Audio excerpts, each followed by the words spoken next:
Welcome to the AFC North Roundtable, a weekly live show featuring top-tier insight and analysis on all things AFC North from the best creators in the division, including Baltimore Ravens creator Sam, Pittsburgh Steelers creator Mark, Cleveland Browns creator Chef Zay, and Cincinnati Bengals creator Zim.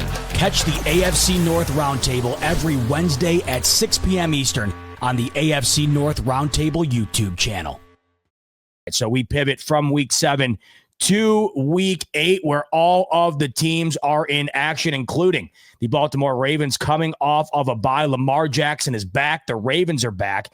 And apparently Vegas thinks they're back too, because the Ravens are coming out of the bye with Lamar Jackson as a touchdown favorite at home against the 4-2 Chicago Bears. So even though the Ravens are 1-5 currently, they are heavily favored to get this W against Chicago. Just goes to show you the worth of Lamar Jackson. So, Zim, I'll start with you. Ravens back off the bye. They need to get this W at 1-5, and they got to start stacking Ws. Do they start to stack them up here, taking on the Chicago Bears on Sunday?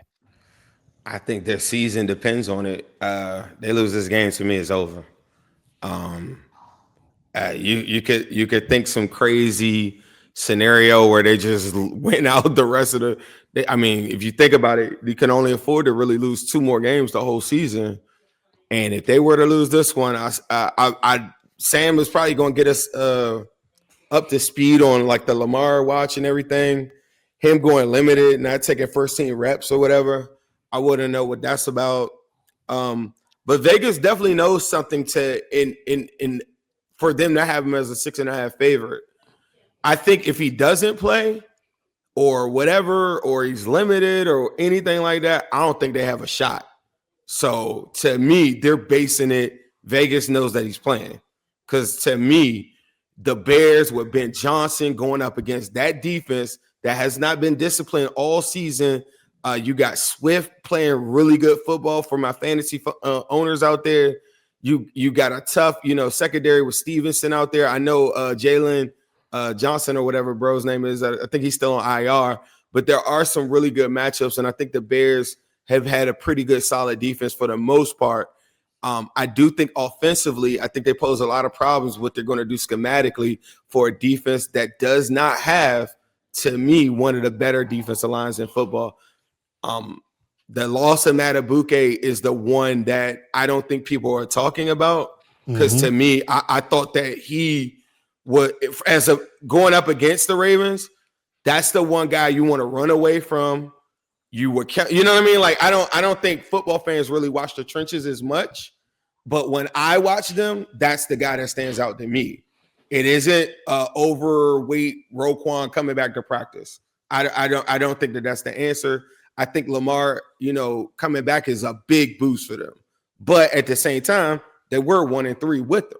So, like, to me, I think defensively, they have to shore up a lot. And I get they got the extra bye, but if the Bears, you know what I mean? Like, if they get points, like the Ravens going to have to bomb back like immediately, or it could be a weird situation that I don't think Ravens fans are used to, because to me, I think right now the Bears are the better team. With that said, though, who do you think wins it on Sunday? Do it. The Bears.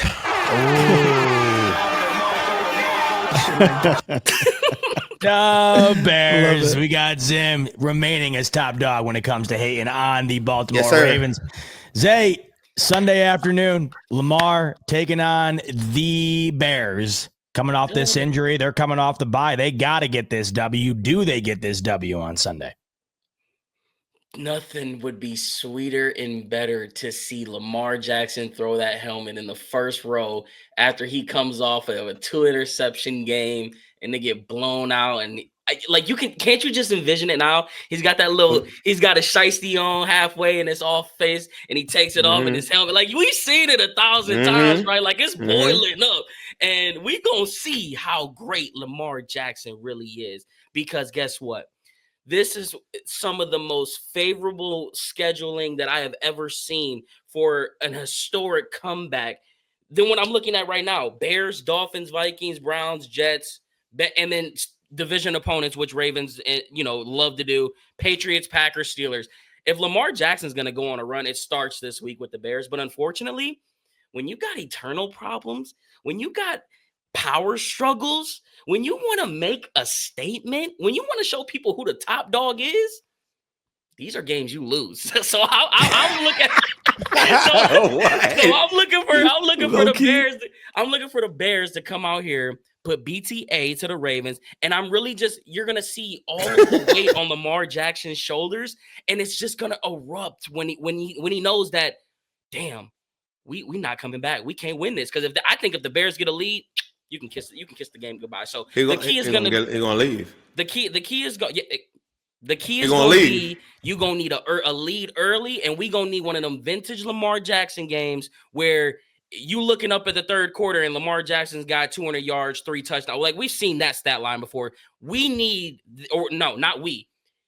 needs that Lamar Jackson, or your season is gone, and you can sit your ass on the couch right where you need to be at the bottom. I wanted to say that. I'm so sorry. I had to say that. If they get down on the scoreboard, he going to leave. Mm-hmm. Zay, who's leaving with the W, though? Who's leaving with the W? You think I'm not taking the Bears?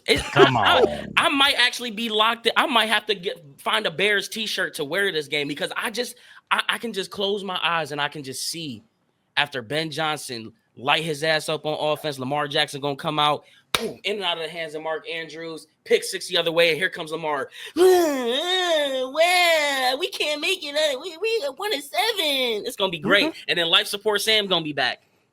Well, you already got a bunch of that Cleveland Browns orange. All you got to do is find some Navy. You'll be set to go, rooting for the Bears this upcoming week. Sam, Lamar back, ping pong tables, pool tables removed from the locker room. It's all business out in Baltimore. Will it matter? Will it be conducive to a W this week in a must-have game against Chicago?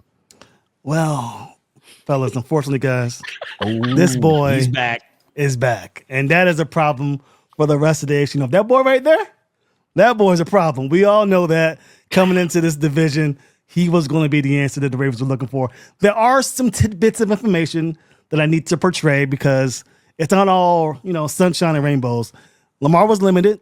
He has not looked 100% from the videos I saw. It didn't look like he was, doing all that, doing the limited amount of practice that the media gets to show. So something to look out for. Also, this Ben Johnson offense is very similar to the Lions offense that the Ravens faced in week 3. The Ravens had trouble against that zone running scheme.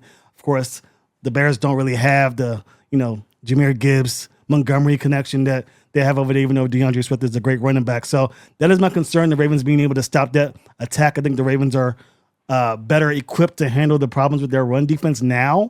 I do think that the Ravens are in severe need of a pass rusher. They don't have anybody besides Calvin Noy and Mike Green, the rookie, who hasn't really shown too much. You have David Ojabo as the third pass rusher, and then not much else. The other 2 guys are in the practice squad, and we thought coming into this game that there was going to be a trade being made, but I think that tells you where the front office is with this one. If the Ravens lose this game against the Bears or the game against the Dolphins on Thursday night, they're going to be sellers. They're not going to be buyers in this market. They're going to be selling assets. So the Ravens are going to look upon themselves to pick up these 2 victories so that they can become buyers prior to the trade deadline, which will be a few days removed from the Dolphins game. So that's where the mindset is for the Ravens right now. That's why they didn't make any trades, in my opinion. As far as this contest goes, if the Ravens don't at least bring in 1 new guard to this offensive line, it won't matter if Lamar Jackson is back. They're going to struggle against that defensive front in Chicago, which isn't, up to snuff with the Browns or even the Lions, but still can pose problems because the Ravens offensive line is quite trash. So I'm thinking about Emory Jones. I'm thinking about Corey Bullock, maybe even Ben Cleveland coming in to spell for Daniel Falele or Angie Voorhees. If it's the same 5 guys that have been out there all season, it won't matter that Lamar Jackson's back. They're going to lose this game. But I think a change is going to be made, and I think the Ravens do pick up the W here and pick it up in a big way. I think the Ravens win by 14 points. Give me the Ravens 38-24. He's back. All right, Lamar's back, and so is the Ravens, according to Mark. You saw what he did there, though, right? I was waiting for you to interrupt, and you saw what he did there. What'd I do? He was playing the what if card. I'm just saying. He was already setting up with the injury. I just wanted to make sure you caught that. He knows. Oh, You said something where you were preparing yourself just in case you lost. Was it the offensive line? The offensive line. If we if it's the same offensive line, yeah, I don't think we're gonna win. Yeah, I forgot. Yeah, that's my thing. Too much. I'm not. I feel like the Ravens, whoever's on the PR for the media in the universe, they got the ultimate PR. Like, because I've never heard a team get, like ESPN, like they're naming guys that be back and everything. Like, oh, they had so many injuries, and then their fans just echo and then they're the kings of. Then they're the kings of we beat ourselves, which is the one thing that makes me hate anything more than anything in football is we beat ourselves. I hate that. They're the kings of it, and I got a feeling that that's coming up too. But I'm gonna tell you, he's not used to being down. He's going to get frustrated, like Zay said. If they are not blocking for him, he's going to start thinking about that hamstring. He's going to start thinking about that $75 million cap hit that I've been telling y'all about on this show for 2 years. All those things are going to come into it because he's his own agent. You know what I mean? So like all these different things are going to start to play in his head. If they get down on that scoreboard, he's going to be like, yeah, I got to preserve this hand. I'm telling you, he's not used to this. Their fans not used to this. Two more things, and I'm glad you brought it up. Two things. One, Pat Ricard's coming back. He's the fullback.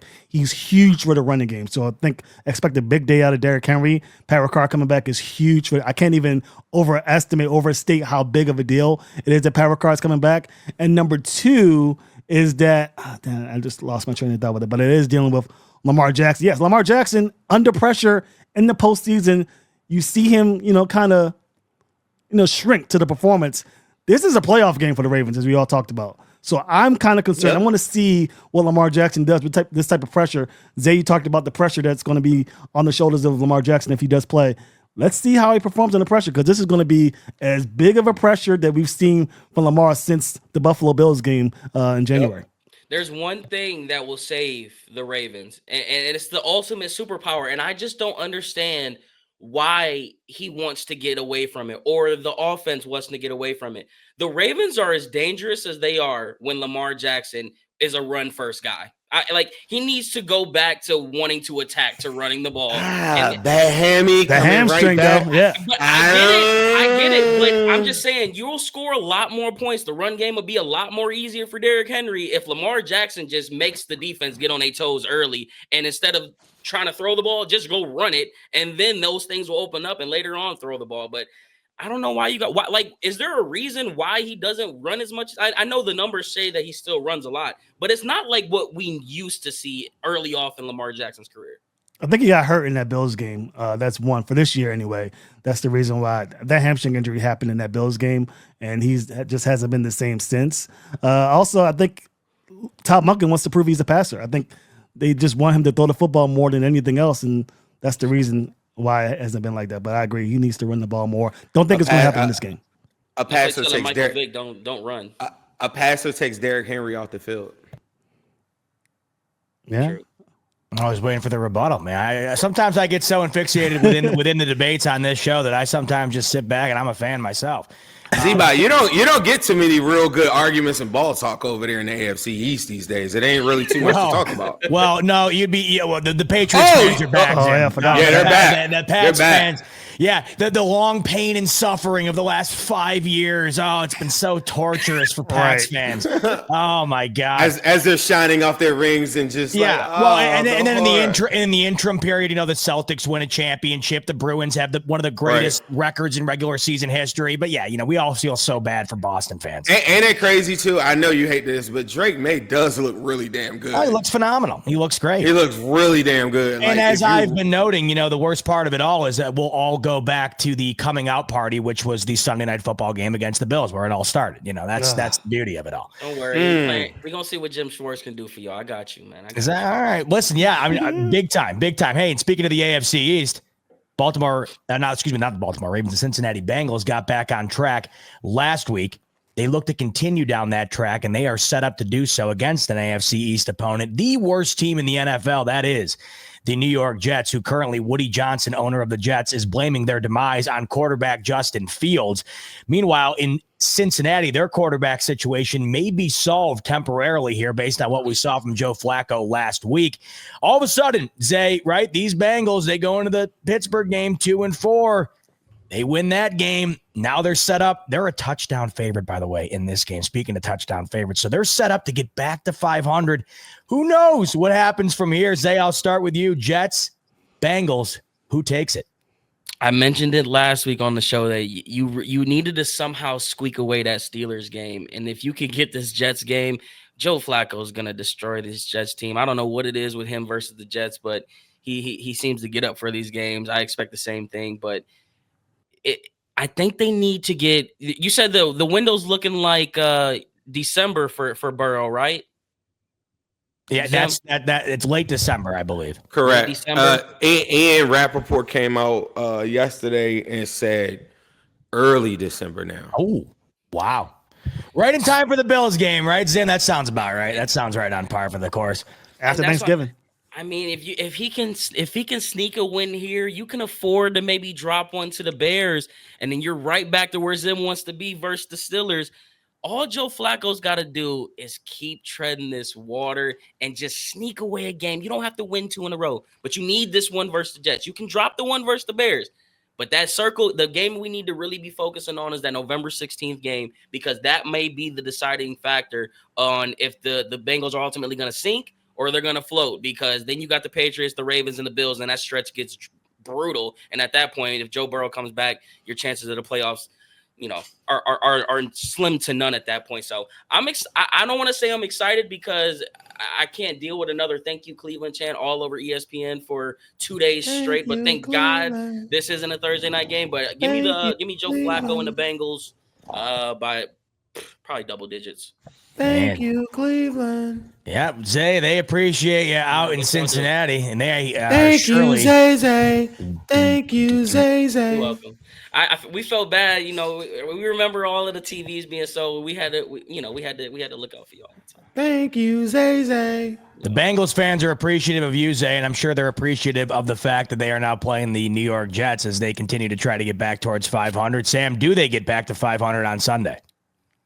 I am nervous for this game if you're a Bengals fan. The Jets are a top 10 pass defense. Yeah, and I just don't trust I don't trust that Bengals defense enough where, Justin Fields is going to be a total non-factor on the ground. So again, I think that the Jets are going to double team Jamar Chase. If you're a fantasy guy or a betting guy, this might be a big game for T. Higgins to go off, because they're really going to try and prevent what they did against the Steelers. Could be a tighter game than you think. I would say the Bengals probably have a good chance of winning this game, because it's in Cincinnati, correct? It's in Cincinnati. Yeah. So 0-7 Jets, pretty good chance. I know. I'm just saying they have a good. But if this was a game where I could say maybe not, this would be the one. Don't overlook the Jets looking ahead to your next opponent, because I think that this Jets team is desperate for a win at 0-7. Aaron Glenn, even though he got a vote of confidence from Woody, he wants a win under his belt really badly. Don't overlook this Jets team. I'm picking the Bengals to win, but I would not be shocked if this is the upset of the week. They're desperate, but listen, the problem is even with that desperation, this offense can't move the football. They can't put points on the board. We know a team that can. That's Cincinnati, especially now with Joe Flacco. So, Zim, what's it look like on Sunday against the Jets? Do your Bengals get to 4-4 and start to make things interesting here? I think so. I think, like I open up the show, I think the one thing that people do not do, and I think our fan base does, we don't talk about injuries a lot. Trey Hendrickson didn't play. I think that game looks so much different if Trey Hendrickson plays. I don't know how Trey Hendrickson stacks up in terms of Myles Garrett or whoever you want, but I think Trey Hendrickson is the best closer in football. Even if this game is closer than what people think, when you are in a position where you are forced to pass, I like his chances. Also, Tyrod Taylor was supposed to play, I think, as a starter. He also is questionable with a knee injury. And I believe Sauce Gardner is still in concussion protocol. And they're saying that he has been ruled out, is what I read on 2 different reports. It could be incorrect. Someone could fact check me. but I'm not sure if they're equipped to do what they need to do with Chase Brown now playing. And also, our offensive line got healthy too. Our starting left guard is now back. The Bengals were the seventh ranked highest offensive line last week. The week before that, they were 8th. The week before that, they were 12th. They now got their left guard back and their right guard back. And I feel like the depth on the offensive line is the best I've ever seen. I have a question for everybody. Of course, the Bengals, I think the Bengals are going to win this game. I have a question for everybody because Zay was talking about Joe Burrow later in the season and everything like this. I pose this to anybody. If Joe Flacco wins, let's say, 5-6 games or goes like on a crazy streak, wins like 4 games straight or something like that, and Joe Burrow tells you that he's healthy and he's ready to come back, do you put Joe Burrow back in? Hell yeah. What? Hell yes. Hell Not yes. even thinking of, what are you talking about? I wouldn't. You're crazy. You're crazy. Wow. I cannot believe you said I that. wouldn't. You're I crazy. wouldn't. How come? I watch a lot of people. You're watching Purdy right now with the toe, like battling that. I've watched a couple people and players that I've talked to that said that turf toe has really messed up their career. So like forcing them to come back and this guy is hot, and let's say he's throwing for 300 something yards a game, like in the hypothetical, I'm telling you, that would have been Joe Flacco taking over a team at 2-4 and then getting them to like 10-7 or something like, and then you're just like, yeah, like, all right, we don't need you no more. Joe Burrow off the bench, messed up toe. I'm taking that any day. Here's where I get where you coming from, Zim, and I'm actually stunned. Think about how they would cook. speechless. Think about the pressure they would put on him if he didn't perform too in those that game or two. Like the media would be nasty. But here's where I'm stunned with you. Number one, we talking about Joe Burrow. We're not talking about Brock Purdy. We talking about Joe Burrow. Number two, you're one of the same people that clowned us when we said, well, how did that work out for you when Joe Burrow threw pick sixes in the playoff time? We talking about one of the best quarterbacks in the league, a guy who's leading a hot streak. I'll take a 75% best quarterback in the league all day over the week when you already know what time it is. That's why I can't believe you said that, because when Joe Burrow stepped in, you know what time it was. Remember we was all clowning him with the wrist injury. Was that going to be a problem? 400 yards first week out. So that's why I'm low-key stunned that you would even go that route, because we know what Joe Burrow capable of. But all I'm saying is you would hate yourself if you got into the playoffs because Joe Flacco made it there and you saw exactly what you saw in 2023. I need to see Burrow before a playoff game before I just be like, all right, here you go. I need to see him before that. Like I need him to plant on the foot. I know it's his left foot. I need to see him plant consistently for 8 quarters before I even think about like that. The timetable is December, where I'm talking about Flacco done got you on play. Because remember, if they don't win enough games, the Burrow conversation, I ain't bringing them back. I ain't bringing them back anyway. Ask yourself this question though: is Joe Burrow going to want to sit out? Like that's the real. I think I get what you're coming with what the hypothetical is. But if Joe Flacco come up to him and say, "I'm good to go, let's run it," you think they're gonna tell Joe Flacco, "Hey, look, I'm sorry, bro. We gonna ride with Joe." Like Joe Flacco, Joe Burrow gonna have, you know what I'm saying? He gonna have the command the second he says he's good to go. No, that's real. I definitely could see that. He also needs to be smart about his career too. I don't know. I just think if the scenario I'm posing is like Flacco's on fire, I don't see, like you were like, yeah, it's a gauntlet they're going through. I don't see him letting up. I'm more worried about the defense. But I don't see Flacco letting up. I really don't, because I think he's smart enough to just do what everybody been saying. Just throw it to the weapons. Here's the only problem with Flacco, though, and it always happens, because you got to remember, we witnessed the stretch already. I've witnessed it firsthand, what it's like to experience Flacco fever and what that looks like. He gonna sling it, but you ain't seen him where he's gonna put that ball in harm's way yet for yourself. So once that starts to happen, you'll probably come back down to realization with what you want, but it hasn't happened yet. This is part of what you're beginning to see how the magic is about to undevelop. You got T. Higgins and Jamar Chase. If he keep throwing that, chances are it's good. But there's gonna come a point in time where, like I mentioned it last show, if you can, what I tell you, the second you get Joe, you got to give him time in that first quarter. You can't let him hit the ground, because he'll get flustered and he'll start making bad decisions. That's the key to Joe Flacco, is keeping him upright in that first half. If y'all can do that, I see where you can go with that, but I think eventually he gonna put it in the harm's way. I think this is the thing too. I wanted to ask Sam this. There's another question. Sorry, Z, but I just got to ask him because only he would know. What was the temperature? And I don't remember, and I'm not being funny about this. It was so long ago for me. I don't remember much about it except the lights went off, right? What was the temperature? I remember all the miracle plays and all this other stuff like that. But what was the temperature on Flacco going into the playoffs? Not like in the Super Bowl, but like going into the playoffs before he won the Super Bowl. Because I'm going to tell you what I see right now. Yeah. He has a real weird way about blocking off all that other stuff that we as football fans like that we watch. He does not seem to care about none of that stuff.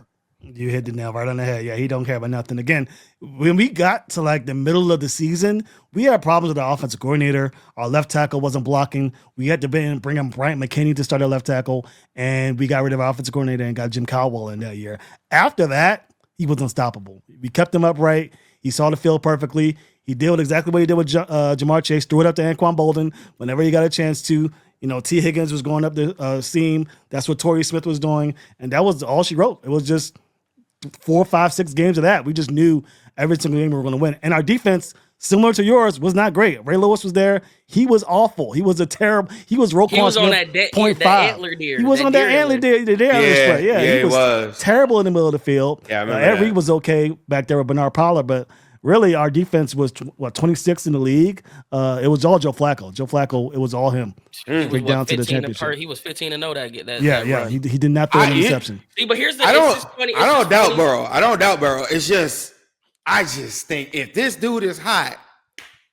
It's funny that we sit here having this conversation because it's a good question. No, because you sound like me. Like I've been here, like low key. You know what I'm saying? Like y'all was clowning me for hyping up Joe Flacco and it's different, bro. And that's what I try to tell y'all. It's different. It's not even that I believe in Flacco like that. I just believe. I believe in the weapons and the offensive line looking better, right? Bro. I don't know how good they're going to end, but the weapons, I just don't see. That's the one thing that just gives me like I feel like when I watch all those games this Sunday, because my game was on Thursday, if you got weapons, bro, you ready to go. Like if you got weapons, you ready to go. If you ain't got weapons, it's a struggle. You better get some points on defense. You better have a crazy run game. You better have an elite offensive guru or something. I don't got none of that. I just got weapons. And I watch teams with the Cowboys. They don't have no crazy scheme. It was just slinging that joint and bro, they look scary. If they had Micah Parsons on the Cowboys, I'd be like, bro, I don't know. I think they might can go to NFC Championship. They look scary, bro. Yeah, Javonte Williams will come playoffs. Yeah, their offense is unbelievable. Yeah, it's crazy. It doesn't feel like the only team that somewhat feels completely complete right now in a weird way is the Seattle Seahawks to me, where they have a great unit on both sides of the ball. You don't think the Chiefs? I don't think the Chiefs' defense has been as great as it once was, but no, the Chiefs are the best team in the NFL right now. I think when I'm looking at the team that I feel feels most complete, it does to me feel like the Seahawks. JSN's playing at a top 5 level at the wide receiver position. They have 2 really good running backs. Darnold's balling, and that defense is scary. Yeah. I mean, what they did to Houston the other night, and I know their offensive line is trash, but that defense or that team collectively, but you can't quantify the Chiefs. They're just on a whole other level. I think the gap right now between the Chiefs and everybody else is noticeable. But it just feels like right now, so many teams are struggling with what you're struggling with, Zim, where the defense is just not up to snuff and they just can't match what the other end is doing. So it seems to be like an epidemic right now in the league. I feel like every time I turn on a game, I'm watching horrid defense, and it's not frequent that you see really awful offense. The Jets to me right now seem like the only team, them and the Titans, but that's understandable. You got a rookie quarterback out there with nothing around him. Just feels like there's far more competent offense right now than there is defense. All right, we have 2 more games to get to in week 8. Before we touch on those, let's head on over to Sleeper. I've already built a slip for us. I got a free pick in there. Jordan Love, more than a half pass yard. So get that one out of the way. Nice free pick to throw into our slip. And then Thursday Night Football tomorrow evening, we have Minnesota taking on the Chargers. I have more receiving yards for Lad McConkey, and I also have more on Justin Jefferson's receiving yards at 82.5. That slip is good for a 5x multiplier if you want to tally that one, or of course, create your own. Link in the description below. Click that and sign up for Sleeper. Once you do, you'll get a 100% match up to $100 when you use the promo code RTS. And before you even make a deposit, right now you can try out Sleeper completely free. As soon as you create an account, you will instantly get a free $20 wager to use on the platform. So make sure to check them out today. Link in the description below. Terms and conditions apply. See Sleeper's terms of use for details. Currently available in over 25 states. Check out Sleeper today. All right, let's move on and navigate through week 8 as we stay in the Sunday 1 p.m. Eastern window, where the Cleveland Browns are looking to build off of that W they just took out on the Miami Dolphins. They'll stay in the AFC East, and they'll be taking on the New England Patriots, who have come out of nowhere. We knew they were going to take a step forward this year, but it seems like it's even earlier than expected, where they are really rising to the occasion here and are cementing themselves within the fold of the AFC. The Browns are looking to derail that on the road against these Patriots. Zim, I'll start with you. Can this defense throw Drake May and company off enough to be able to get the W on the road Sunday? No, I think the Patriots have a lot of different weapons that people are not paying attention to. It's like a mix of like 3 like Wes Welkers just running around there. You still got like the Hunter Henry, like you still got like some of the tight ends that you know, and like it's just a lot of wide receivers running around. Like, I don't know, bro. Like Diggs is looking crazy again. Like, I don't know. He does a lot of little stuff when he manipulates the pocket and gets his shoulders like squared up so fast. If the Pats had like one wide receiver, I say, yeah, this is gonna be a tight game. They got a lot of weapons, bro. They're not household names, but their wide receiver core is like so many different possession guys that just keep the chains moving, and then boom, they hit like a big play. It's not like the sexy play every single week to talk about their wide receiver core and their weapons. But watching them, it's just so many. Like your CB3, CB4 gotta be like he gotta be on point, or that guy. What's his name could give you work too. Like it's a bunch of guys there. I like the Pats in this game. By 10. Pats by double digits, says Zim. What say you, Sam? Who you got in this one? Browns, Patriots. This is another sneaky one. I don't know. I'm telling y'all that this Browns defense is going to give Drake Mason problems. I think that the last time that the Patriots played a defense with this type of pass rush was the Pittsburgh Steelers. I know the Steelers don't really show much as far as defense, but they were getting after Drake May in that contest on Sunday.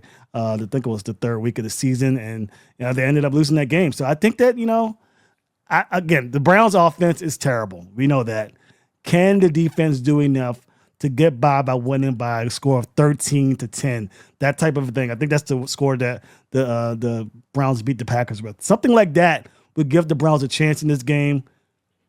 I'm going to go with the Patriots because they are the better football team, but this is one of those other sneaky games that I wouldn't touch because, again, if you're a quarterback and you don't really know how to handle pressure, not a lot of Joe Burrows out there in the world to handle it.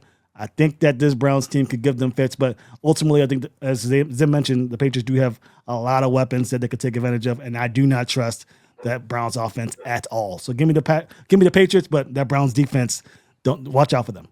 Sam, you're on point with that. I wouldn't touch from a betting perspective. I wouldn't touch this game.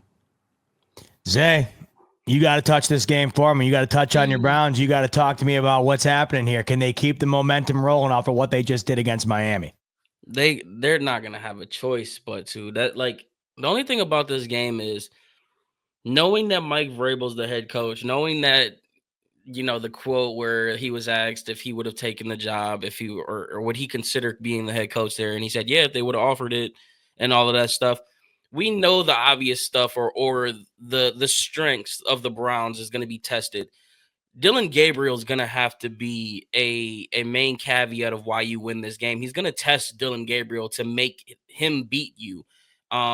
he's not going to let 10 get off that way. We're talking about a defensive-minded head coach, someone who prides herself on defense. He's gonna get deep into that bag of tricks to make life very hard for our run game. And if you're not gonna get the contribution from the special teams like you did, where you can generate fumbles, if you're not gonna capitalize on interceptions and create points on the defensive side of the ball, and Dylan Gabriel isn't giving you anything, this could be another one of those Bailey Zappi, Drake May games. Like last time we played the Patriots, Bailey Zappi carved us up in like a 30-point win versus Jacoby Brissett.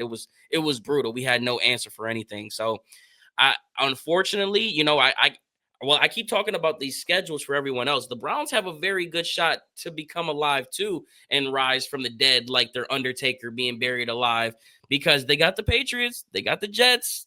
Ravens are struggling. I know they're the Ravens, but they're struggling. They got the Raiders, and then you got the 49ers and the Bears. So, like, you got a stretch here to where I'm not going to sit here and say anything crazy like they're going to go try to win the division or make a playoff run, but you can make things interesting. You can have interesting conversations. You can see what these rookies can truly, truly do. And if Dylan Gabriel can come out here and just find a way to get some explosive plays downfield, I think the Browns can squeak away with this. Now, do I pick them to win? Because I still want Kevin Stefanski fired. But if I'm going to play my conspiracy theory, the Browns have to win this week. I think we're going to, by the grace of our defense, we're going to create a turnover and get points on the defense again. I'm going to take us barely. And I really don't want to do it, but if Kevin Stefanski wants to keep his job, you have to win this game. So I'm going to take the Browns. I don't know. Browns 21, Patriots 17. Well, for what it's worth, Zay, I'll be your number one fan this upcoming week. I need those Patriots to start losing. I need my Bills to start winning, so I will be rooting for you this upcoming Sunday. All right, let's move to the nightcap. Sunday Night Football. What a matchup we have here as Aaron Rodgers hosts his former team in prime time. It's the Green Bay Packers at 4-1-1, taking on the Pittsburgh Steelers at 4-2, coming off of a primetime loss last week to Zim's Bengals. The Packers 4-1-1 atop of the NFC right now, but they have not looked as good as they did early in the year when they dominated the Detroit Lions. Every game has been difficult for them. They have been winning, but they haven't looked as good as maybe you would have thought they would after making that move, acquiring Micah Parsons. So, Zay, I'll kick it right back to you here. Packers, Steelers, Sunday Night Football.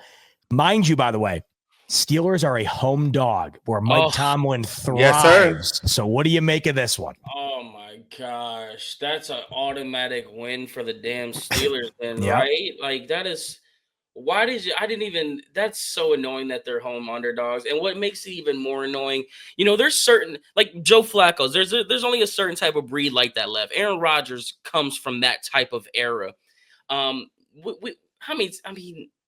The thing replaying in my head is we still own you. I know that's the Bears, but you think Aaron Rodgers is not going to get up for this game? It pisses me off even more knowing that they're underdogs, because I don't think the Steelers lose this game. I think we see it. If we ever see one more vintage Aaron Rodgers game, it's gotta be this one, right? If this is his last go around, I know they're saying that they want to bring him back next year, but like, how many more times are you going to have left to kick the Green Bay Packers ass at home and you're being an underdog at it? Like, there's too many things swaying in this to go against the Steelers. I hate that I have to pick these bums, but I think Aaron Rodgers is going to have one of those crazy – he may not have a lot of yards, but we may look up and see one of those 4 or 5 touchdown games, like those signature Aaron Rodgers, just stupid games. So give me the Steelers by whatever. I don't know. They win somehow. Tom went off a loss, a home dog, plus 3.5 here. Steelers, Packers. Sam, what do you make of it? This is all the makings of a Pittsburgh Steelers victory. Unfortunately, it just has all the fixings. First of all, the man of the night will be Micah Parsons. If Micah Parsons can get after Aaron Rodgers on a consistent basis, not just on third down, not just whenever there's a big time to make a play, over and over again, to the point where the Steelers have to shift what they're doing to accommodate the sheer terror that Micah Parsons presents, then this would be heavily towards the Green Bay Packers' favor. But if not, this is a matchup that can go either way. I mean, both these defenses, to me, don't look that fantastic. Jordan Love doesn't look that great as a QB compared to what I've seen in previous seasons. Aaron Rodgers back in, well, it's in Pittsburgh, but hosting the Green Bay Packers. This just feels like a moment where Mike Tomlin, the head coach that he is, my favorite head coach, is going to get this team together to win this one for Aaron Rodgers. If I were to bet on this game, I'm for sure picking the underdog, the Pittsburgh Steelers, to win, and they do it time and time again. I'm rooting for the Green Bay Packers big time, but this just feels like a Pittsburgh Steelers victory waiting to happen. 2 for 2. Mark would be happy when he watches on the rewatch. He's going to have a smile on his face unless Zim has something to say about it. Man, I hate y'all just put that in my that bug in my ear. Yeah. Because on paper, I'm just looking at like the one thing that I noticed from the Steelers is that they have to keep an extra offensive lineman in. And they keep them in line to the formation. So they keep 6 on the line at all times. Like that's how they hide the deficiencies of Broderick, and that's how they highlight the deficiencies of their game, even though their interior is strong. I think their interior O-line is good. I think that they had to do more than that for like Micah and Rashawn Gary, and you got Van Ness. And the one thing I was watching that game, I was like, bro, if a team puts some pressure on Rodgers, he gonna crumble. Because the little bit of pressure that he did give him, he panicked through 2 picks, like down the field, like terrible throws. If you don't do that, he'll just take whatever you give him underneath. And I think this is gonna be a low-scoring game. I think it's gonna be nasty. The other part of it is I wasn't impressed. That was Joe Flacco's first game that we played again. Yeah. I wasn't that impressed with Jordan Love, but late in the game, he makes some runs and stuff. This game is going to be a nasty one, bro. This is a hard game. I think Kraft going to get off. I think that, like, Dobbs, Golden is scary. Golden's quietly getting better. Jacobs is getting better. But the one thing the Packers been giving up to is a lot of runs, so Jalen Warren going to get out. This is a crazy game. I got this going to overtime. Ooh. And I think I got Boswell, bro. Oh, fuck. Wow. Losing! Missing the kid! I got Boswell missing! Let's go, Packers! Yes. Let's go, Packers. Go, Pack, go. Go, Pack, He go. had us in the first half. I can't lie. And I don't want to speak for Mark, but I think it's safe to say he thinks they're going to take it. Zim, the odd man out. He's the only one not picking the upset. He's got the Pack coming in and beating their former Super Bowl winning quarterback in Aaron Rodgers. Can't wait to watch that game. Can't wait to recap that game with you next week. Same time, same place you're at right now, right here on the AFC North Roundtable. But in the meantime, that's going to do it for us this evening. For Zay, Sam, Zim, and Mark, who will be back with us next week to recap that showdown, I'm your host, Z-Bot. Thanks so much, as always, for tuning into the AFC North Roundtable, and we'll see you on the next one. Roundtable Sports Network is your one-stop shop for all things NFL, with daily live shows covering all 8 divisions in the league, hosted by the best content creators on the web, all on one network. Catch the AFC East live every Monday at 7 p.m. and on Wednesdays at 6 p.m. The AFC West Roundtable live Tuesdays at 6:30 p.m. The AFC North Roundtable live every Wednesday at 6 p.m. The AFC South Roundtable live Tuesdays at 7 p.m. The NFC East Roundtable live every Tuesday at 6 p.m. The NFC West Roundtable live at 9 p.m. on Tuesday nights. The NFC North Roundtable is at 6 p.m. on Wednesdays, and the NFC South Roundtable is live Tuesdays at 8 p.m. EST. And of course, fourth and forever, the flagship show of Roundtable Sports Network, covering all things NFL at 1 p.m. Eastern Standard Time on the Roundtable Sports YouTube channel. Real coverage, real fans.